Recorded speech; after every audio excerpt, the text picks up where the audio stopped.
اگر مقیم شخص مسافر امام کی ابتدا میں دوسری رکعت میں شامل ہوا تو وہ اپنی نماز بعد سلام اس طرح ادا کرے۔ یعنی امام صاحب اگر مسافر ہیں اور ایک رکعت کسی مقیم کی چھوٹ گئی، امام صاحب تو 2 رکعت نماز پڑھائیں گے اس لیے کہ مسافر ہیں، لیکن مقیم پر 4 رکعت پڑھنا ضروری ہوتا ہے۔ یہ مسئلہ تو آپ لوگ جانتے ہیں۔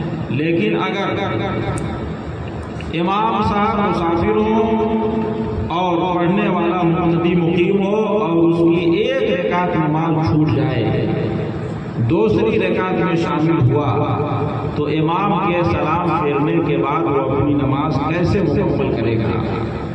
یہ مسئلہ ہے۔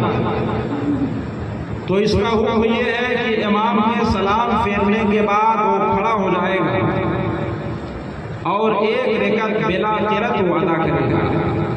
نہ تو سورہ فاتحہ پڑھے گا، نہ سورہ ملائے گا، بلکہ جتنی دیر میں سورہ فاتحہ پڑھتے ہیں اتنی دیر کھڑے رہنے کے بعد رکوع اور سجدہ کرے گا، پھر بیٹھ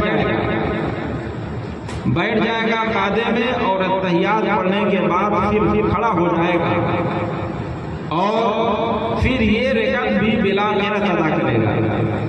نہ سورہ فاتحہ پڑھے گا، نہ سورہ ملائے گا، بلکہ سورہ فاتحہ پڑھنے کے وقت کھڑا رہے گا، چپ چاپ کھڑا رہے گا، اور پھر رکوع سجدہ کر کے پھر بیٹھ جائے گا۔